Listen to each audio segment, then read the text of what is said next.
Welcome to ATB TV. I'm Darren Dance here with Peter Morganti on this fabulous Thursday afternoon where the weather is just super in Victoria. You got your jacket on, mate? Yeah, Ballarat, Darren. What is going on? But I saw the forecast for next week, 30s and 28s. So the jacket will be going back in the cupboard very shortly. Just priming us up for Christmas.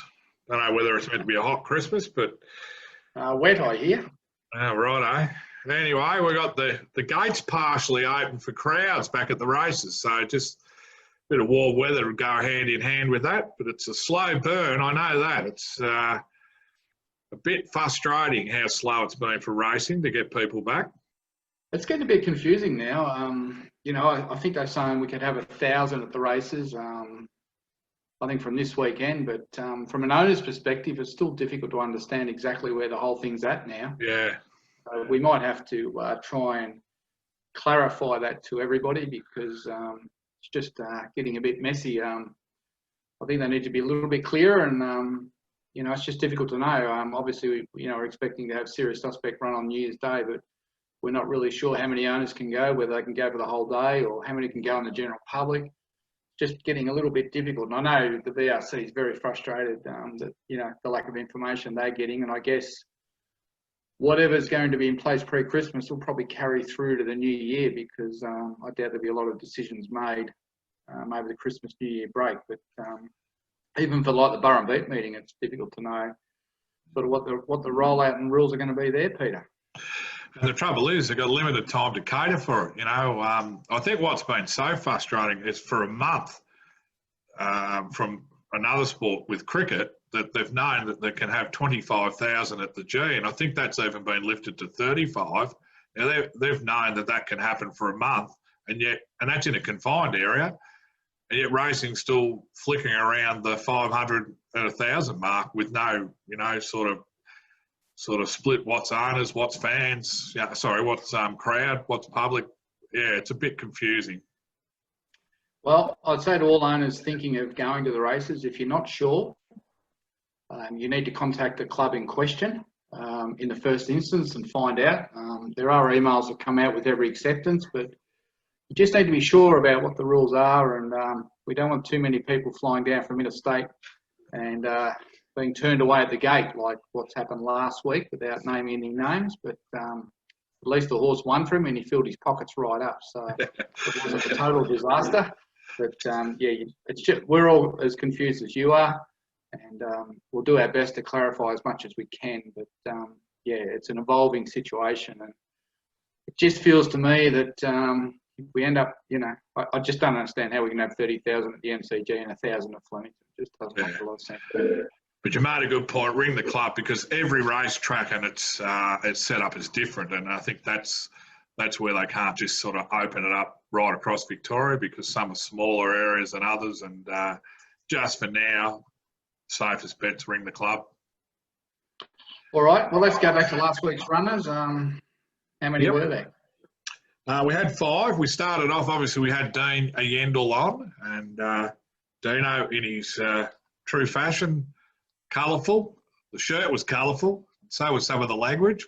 He was on La Pietra, which, as we know now, she pulled up a little sore after her run, which, it measured up. She just looked flat. She was sort of under pressure, 600 out. She's ran 5th. She'd probably done a good job to finish where she did, but certainly pulled up sore after the race. Certainly didn't like she did when she won. And as you say, the post-race video a few days later didn't look quite that good, but I'm assured today that she's back in good order. I don't know, maybe that track just didn't suit her. She's quite a big striding mare, and maybe just the turns there didn't agree with her, and we need to get her back on the big track. But no, that was disappointing because we thought, we certainly thought we wouldn't miss a place there, and she had a definite chance of being in the finish. But she was probably the first horse beaten, and as you say, she battled onto the line pretty well to run 5th. But we just got to get her back in the right form. And I always worry about horses that sort of end up with a little injury, mid-campaign about whether you actually get them back to the best, or whether you're best to pull up stumps and start again. But anyway, we'll give her until Monday, Tuesday, and then we'll have to make some decision on what we do there. Yeah, it's a valid point with horses, because you don't know, it can be mental as well as physical after they have a little injury. So anyway, we'll just see what happens over the next week. Pakenham, a good day. Serious suspect. Well, I don't know how you put it. He did the work. He sat outside the leader. He kicked clear, and they couldn't get near him, and he won. And it was probably it's a benchmark 90 victory, which is the best mark he's won at, and he did it in grand style. And I know a few of them around him had a bit more weight than him, but by geez, he's a bulldog, and probably the best we've seen him travel in a long time. Jamie Carron, obviously. Yeah, well, it was quite interesting because he hasn't been travelled at all. First time away from Flemington, and we thought Pakenham was a good option, given it's a lovely big track, and it's a track that you need to be strong because of that uphill straight. You can't be a weak 1,200 metre horse and win. You need to be a strong, almost a 1,400 metre horse to win there. I thought that, look, from the pre-parade, he travelled better than the trainer. I think I texted the owners and said the horses travelled well, but the owners sweated up badly. He was getting very nervous because he knew he had the horse in great shape. He'd run really good at Flemington, running 108 and change and getting beat, which, obviously doesn't happen. And, he's run just behind the astrologist who came out and vindicated that form later on. But it was a massive drift, $3.70 out to $5. And that's because, I guess, the pro punters look at it and say, well, he's won all his races in town, at Flemington mainly, apart from his early days. We got a new rider on. He's probably going to lead. The fence was not the place to be. And it was a pretty... It was certainly at 80 k's an hour. And I guess everyone looked at it and said, well, he's going to be facing the breeze. Someone's going to sit off him. Jamie's car's first ride, blah, blah, blah. And consequently, they were looking for a horse to beat him. So he went out to $5, but Jamie Carr's too smart. She's a gun rider. He's jumped out okay from 8. I think it was very important we had 8 because we were sort of on the outside. We drew inside. We're being dictated to rather than doing the dictating. So we could sit on the outside. She travelled wide. She wasn't worried. Had him in a beautiful rhythm. As I said, you said, I don't think he's travelled better in his life in the run. She's got great hands. And Tavasan led. And, he just peeled off it. Once he got a length in front, they were never going to run him down. I thought there was a horse there that come flying home late, William Thomas. I thought his run was super. Yeah. All things considered. I thought he got to the line really good. And I sort of thought to myself, geez, I'd nearly have $1 on you next start. You look like a horse that get out to 1,400 Pete. But I see him in Saturday back over 1,000, or Friday night it might be over 1,000. So, but look, the horse was super. He's just a great horse. He's probably just his preparation starting to settle down a little bit, do everything right. His 2 runs have been outstanding. His next run's going to be in the Standish Group 3 on New Year's Day, 1,200 at Flemington. Look, I don't know what's going to be in the race. I don't know what the weather's going to be. I don't know how firm the track's going to be. But I doubt any of the horses that finished behind him could beat him. That's the same sort of time as the Magic Millions. Got all those Magic Millions races on, so it'll be a real focus on the Gold Coast. So he's going to go to that race, and unless something special turns up, you would think he's going to be a top 3 chance in that Group 3 race on New Year's Day. And first thing Jamie Carr said when she got off the other day was, "I'm riding in New Year's Day." So that's a pretty good endorsement, I thought. Yeah, absolutely. And the other thing is, none of the Perth horses you'd be thinking of, it's a long trip over there, let alone coming back. The only thing that William Thomas and maybe Tavasan, if they went, there'd be a 2 kilo swing because we got 4 points on Saturday. But he's going to go to a track that he excels at as well. So yeah, I think he's a top 3 chance, but it doesn't. He could start favourite. I can't. I don't know where, unless there's a Sydney horse that comes down. But good luck to him. Could be a sneaky one coming over from Adelaide. David Jolly, Richard Jolly. There's some nice sprinters over there that they could have earmarked that race. We don't know about, but anyway, we'll go there. I'm sure we're going to be a top 3 chance if he's in the same order, and he's pulled up super. Yeah. And I think the day out's just going to grow him up again. So I Rock reckon he's in hard for fit. a good 12 months. Yep. Rock hard fit, and I think Saab's got him right, nearly first up, right second up, whereas in the past it's been second and third up. So he's going to be. Well, there'll be no excuses with all things equal from a fitness point of view. So it's quite interesting that he told me that, and credit to him and his team down there, Doc. They've done a great job, and credit to him where credit's due. And he told me he's only had 2 gallops between those 2 runs. Yeah. The rest is he's been hand walked. Yep. And trotted around Flemington. He's, because he just hasn't galloped him. So there's some issues there at Flemington with the track. So he just hasn't galloped him, and he's got the horse in great order. So he's up and about. Saab. He had a double in 2 days, and he had a big multi going at Werribee, but come unstuck. So he's back where he was before. Sure. I think I see that mate of mine, Hennessy, is running tomorrow night again, so he might reload that multi back up again. It was a good result. We had a few days with not much running, and then we come to yesterday where we had 2 in the 1 race. It was good to see the Fluoro dominating up front for a while. Unfortunately, only one of them went on. We'll talk about an Irishman. He was brave with 61.5 kilos. I was talking to Dave Eustace this morning. He said he just needs to temper his racing ability by about 10%. And that's the difference between probably winning yesterday and just fading late. But they're right with the way the horse is going. He ran third. I don't know. Was he beaten half a length if he was? Yeah, it was. On the corner, he was just travelling. He thought, he's going to win this, but he got rolled late. I don't know what the sectionals were, but stand down, it's hard to lead all the way. If that race had been at the Valley with a 200 metres straight, I don't think they would have got him. But you're right, he's a fierce going horse. You've only got to breathe sideways and he just grabs the bit and goes. So I wouldn't envy anyone who's riding him. They've got their work cut out. Yeah. Some owners have asked why it went claimed. Well, if we tried to claim, you wouldn't know where the horse would end up. Probably on an outside running rail. So he's a strong, hard going thing.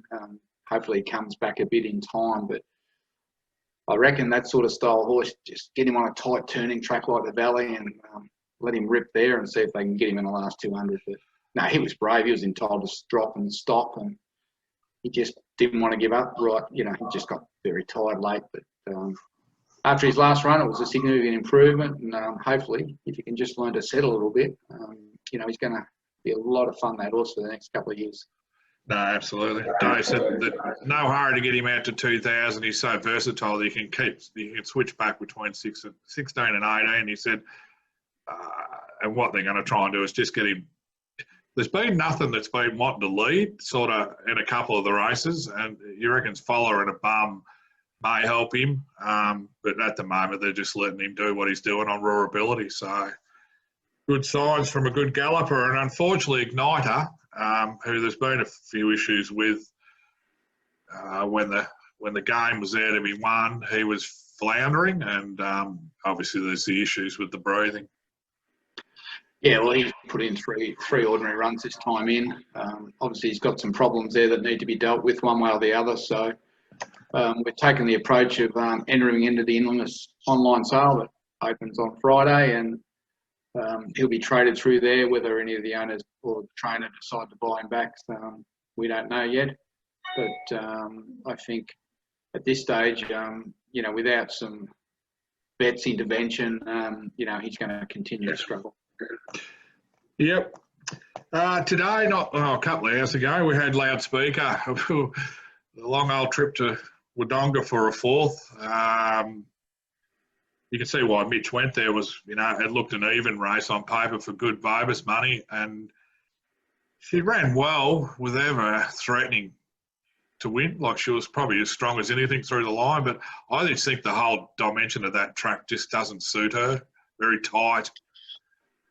If you want 300 or 400 metres to wind up, you could see her trying to wind up, but you're going around bends and you're not, you know, you're not able to get into your full gate. So she ran well considering, but yeah, it's a long way to go to run fourth. Well, I think that's where you need to switch tracks for Loudspeaker and an Irishman. Yeah. You know, he'd relish that tight little track up front, and it's very hard to run him down. Whereas, you know, I know he went there because there's 8 in it and you're chasing all the voters, but when you run fourth, you get 0 of the voters. So, but look, she was good.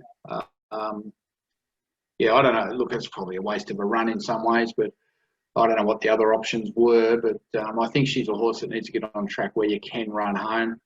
You know, she's been to Wodonga and she's been to Kyneton, probably 2 most unsuitable tracks for her.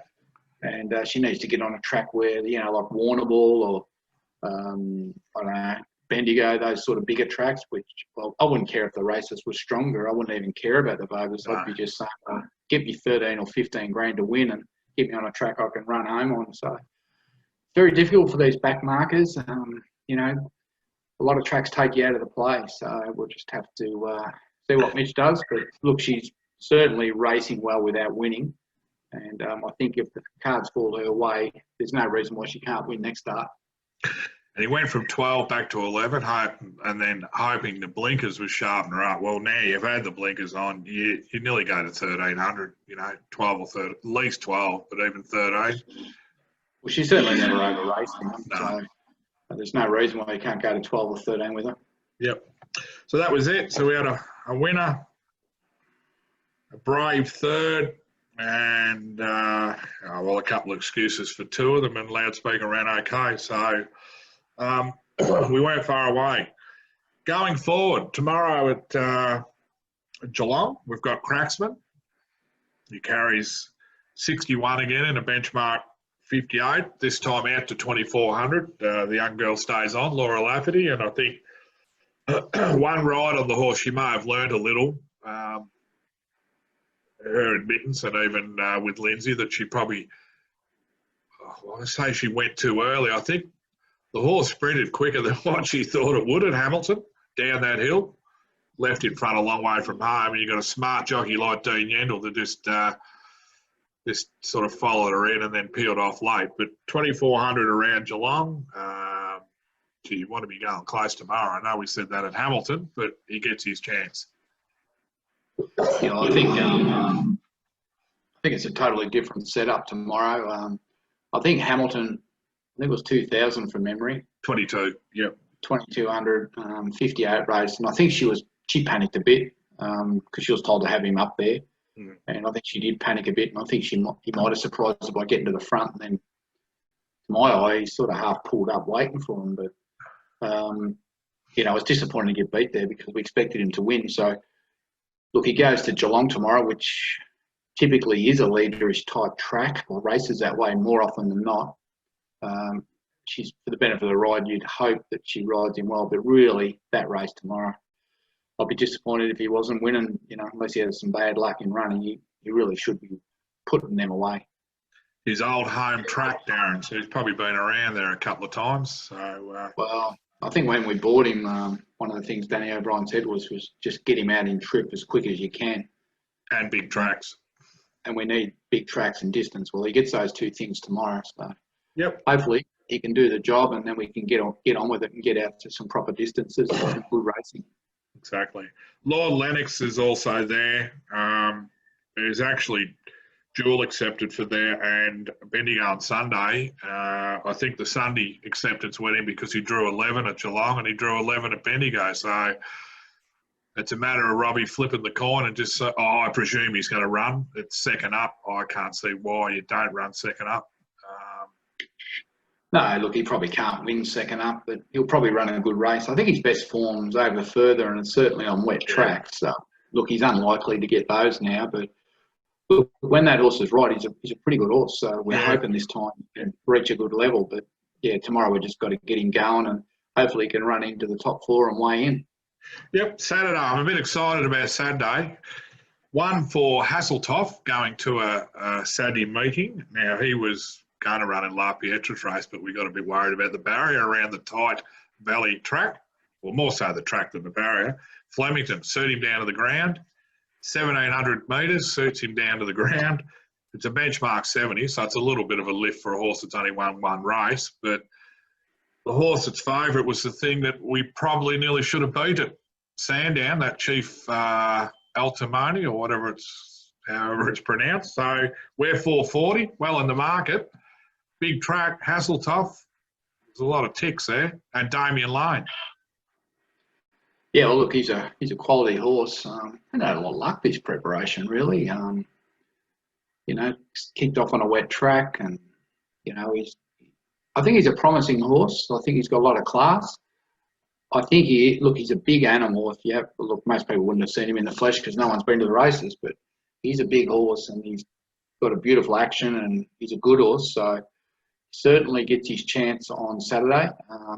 You know, if he's hard fit, ready to go, and gets a bit of luck in the run, as long as it's not one of those stop-start things. If he gets held up in the run, you can just turn the screen off straight away. But he's a free-flowing, big strider.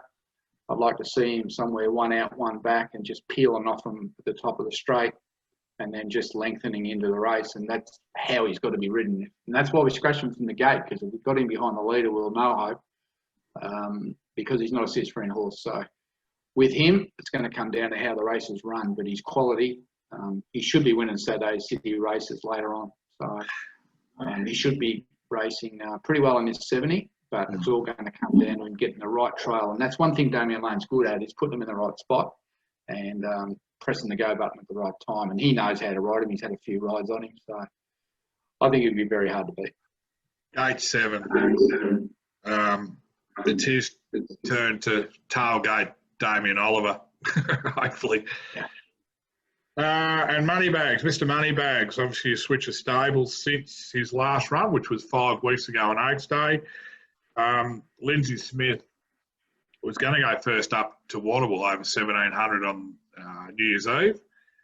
The horse is going that well that this race is just going to fit in really nicely over 1,400 on a track that he's raced well at.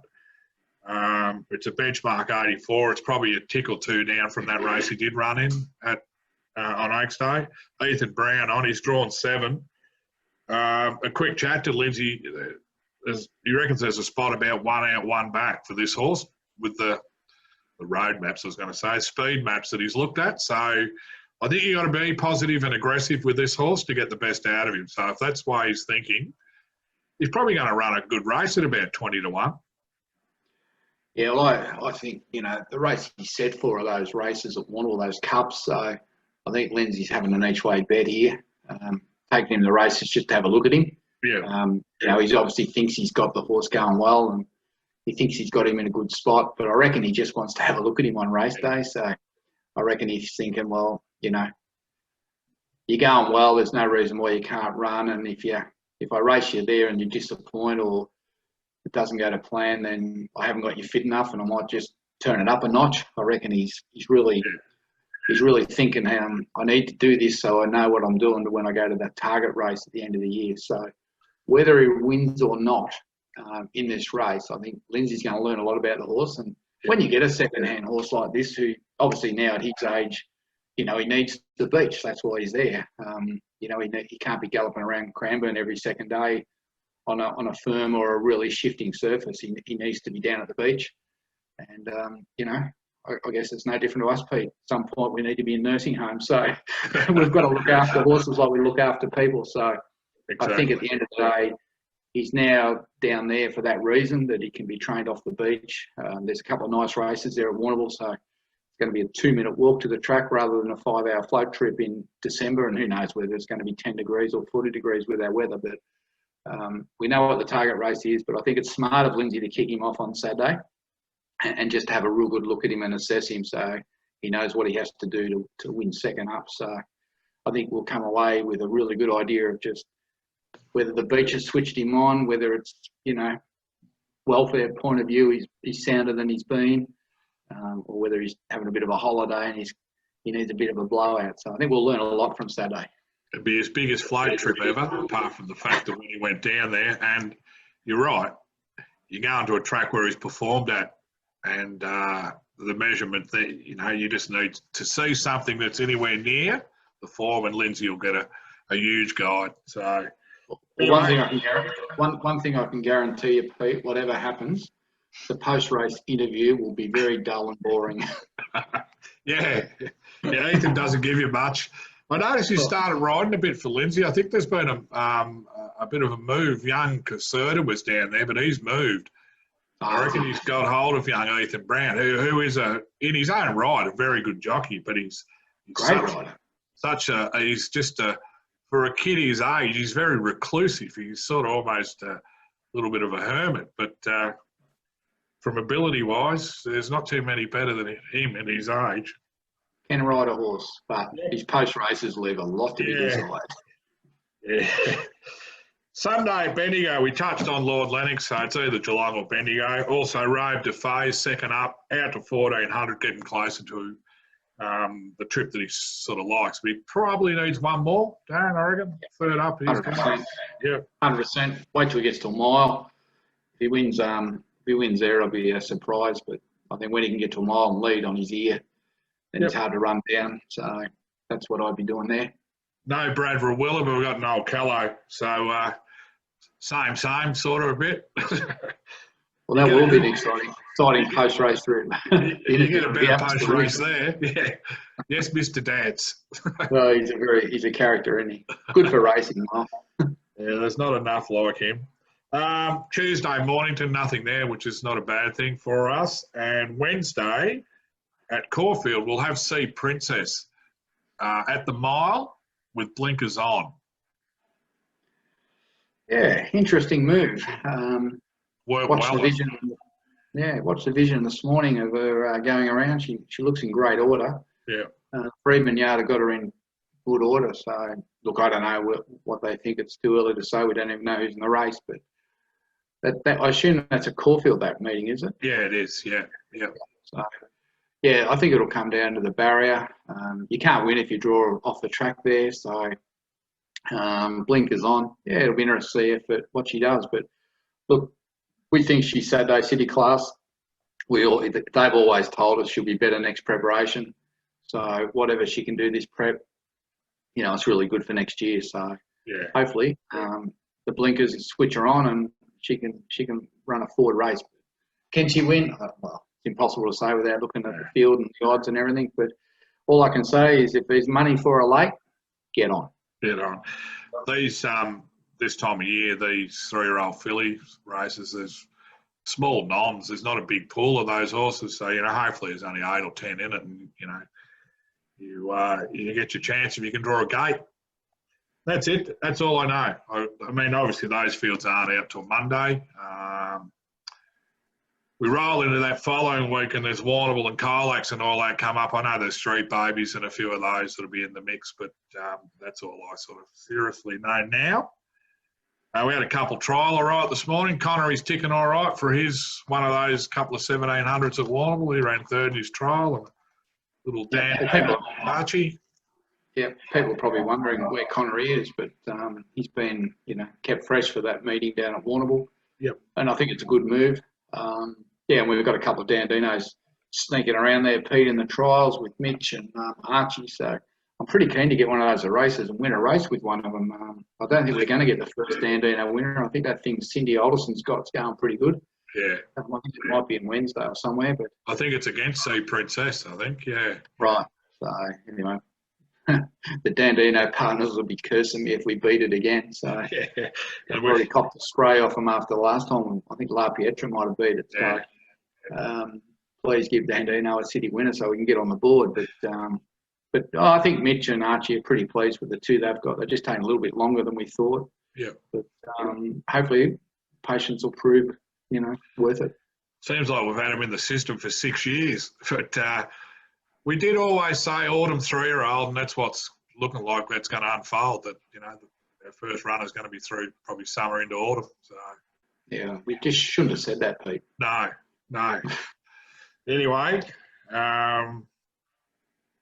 it's it's getting closer, and they're showing a little bit. That's all we can ask. And obviously, there's a couple others that are in training as well. One with Paul Prushka, and one with Lindsay. And then we've got a couple in the paddock back at home. So that's the 3-year-olds I'm talking about. Yeah. Yeah, I assume I think we've got 6 or 7 of them in the system. So it looks like, we're going to have to wait till after Christmas to see what we've got. Yep. Just while we're on it, Pete, I think that's all our runners. So I think what we should be just talking about is the RBL paper on the Melbourne Cup for next year and some of the options they are looking at from a welfare point of view. I think a lot of people don't like change, but I think we need change. We can't have horses going by the wayside in our #1 race. You look back at the AFL, I think over the last 10 years, they've done a lot to change the game for the betterment of the players and the participants. I think it's good that we're looking at doing the same in the Melbourne Cup. Whether they,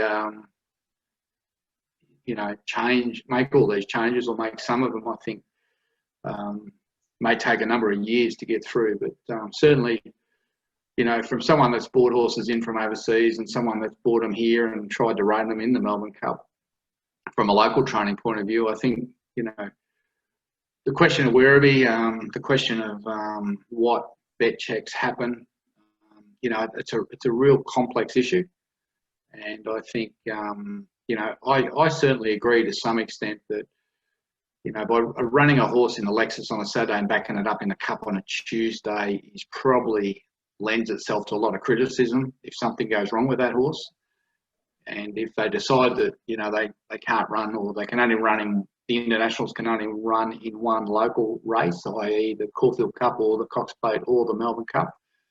I think, that's what happens when you go to France for the Longchamp Grand Arc, or when you go to Hong Kong for the Vase. I think these horses overseas are only used to racing once a month, so I think there's something to be gleaned out of that. It wouldn't, if I could only bring a horse and run in the Caulfield Cup, not the Melbourne or the other way around, it wouldn't stop me doing it. Marco Botti said to me when Jack Aubrey ran 3rd in the Melbourne Cup and Dandino ran 5th in the Melbourne Cup, had they not run in the Caulfield Cup, he felt they could have won those races because the lead-up runs, even though it was 3.5 weeks between them, it took a bit out of them. So I dismissed it at the time. I just blamed both the jockeys on those defeats. I thought they were both rubbish rides and caught the shit over it, mind you, on Twitter. But I just think that something needs to change, or we won't have these internationals.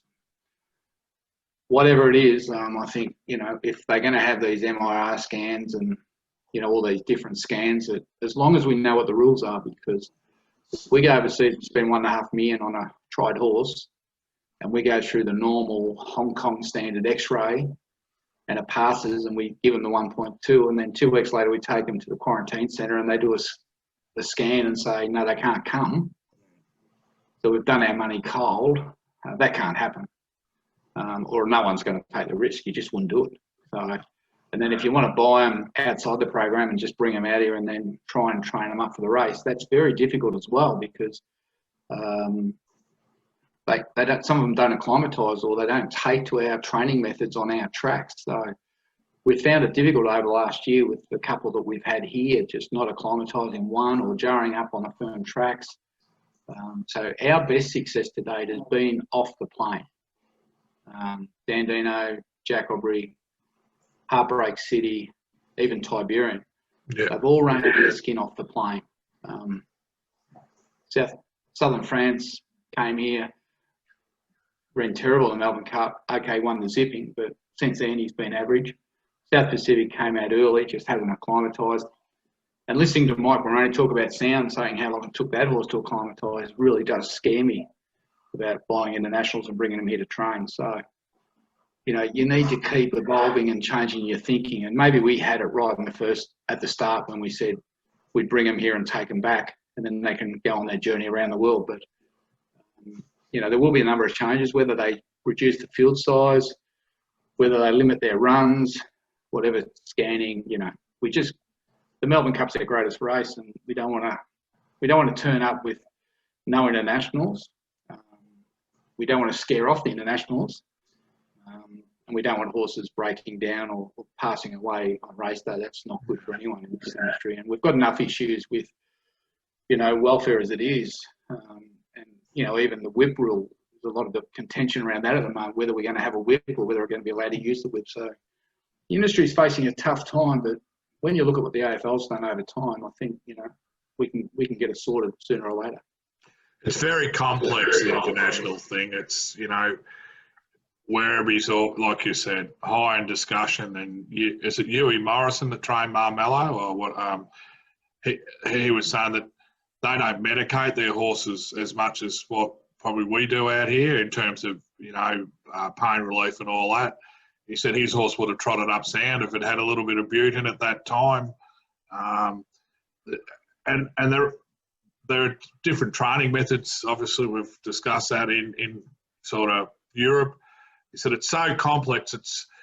You can't put a finger on any one issue, or not issue, any one element that's causing the issues. But I think if you make some hard and steady rules, fast rules regarding the process, it's going to eliminate horses that will come out here, and it's going to, I don't know whether it changes the mindset of some trainers from overseas and the way they prepare their horses, but if they put some rules in, at least they've tried to eliminate what's been something definitely needs to change. We need to make some changes, whether we need, a water walker out at Werribee, whether we need treadmills at Werribee, rather than just galloping around the track every day. Their tracks are a lot softer up there than what ours are. Yeah. So I think everything's up for review. And I think they've got the right people looking at it, and hopefully that they make some changes that, reduce the risk. I mean, they're not made of steel. You won't stop them going awry, but if you can reduce it by 20, 30, 40% over time, then that's where we need to get to. That's right. So from our point of view going forward, with the Melbourne Cup program, because obviously we're going to be, active in that market next year with a new horse. I'm probably leaning towards maybe, going back through a Marco body trainer like we did with Dandino and Jacklebury, and bringing the horse out on the second shipment and just running in the Melbourne Cup. But I need to be sure that when I'm betting the horse up there, that I'm betting it to the same standard that the RBL vets are going to stand when it gets here, or otherwise it's going to be a debacle. Absolutely. Yep. But anyway, it's good that something's been done, because I think for 2 years there's going to be something done, and there's going to be something done. And I know that new scanning thing come out, and we never seen it this year, whereas last year it was high on priority. Anyway, and the whip's another story. Yeah, that's not one I want to get into, because I'm probably not qualified, Pete, to talk about the whip. I think that's more for the trainers and the riders, because they're the ones on board. Yeah. They know what's required from a safety riding point of view, to not just make them find 3 lengths in the last 100, but to get them around a corner or stop them ducking in or whatever. I'm not qualified to talk about that, but if we want to keep the sport going, in this day and age, we need to look at everything. I think it's a big OH&S thing because of the jockey situation and the rider situation. I think reform's the best way rather than outlawing it, because if they outlaw it, it could throw up a whole different can of worms. Jockeys without whips in their hands. Just glad I'm not the one that's going to make the call. Anyway, they're high on the agenda at the moment, and good on them. All right, well, I think we'll leave it there. We've got nothing else. I think we've only got one or two more episodes to go before we'll break for the Christmas New Year break, and give everybody a rest from our heads on screen. And it's been good this year getting the trainers on and some of the jockeys. I think the feedback's been terrific. And, set a high standard for next year, Peter. I'm not sure what we're going to come up with next year. But, we might have to have get back on track, live chats on track with certain. Well, I think there's there's other elements of the racing, from stable hands to, you know, there's even media people that you can get chatting to. I don't know if you can get a steward. That'd be a drab old interview. We've got a steward on. You'll never get back. You'll never get back into the races. You'll be banned. Your picture will be on the front gate. No, getting into the gate's changed now. You got the cameras and you put it on those, what do they call them? Beck code. QR. Yeah, so that'll probably be something that'll stay in for a while. But anyway, it's all good. Anyway, we got to do what we got to do. Winners. As long as we're getting winners, I don't really care. So. That's it, mate. All right, well, we'll leave it there. Happy punting, everyone. Happy Christmas shopping.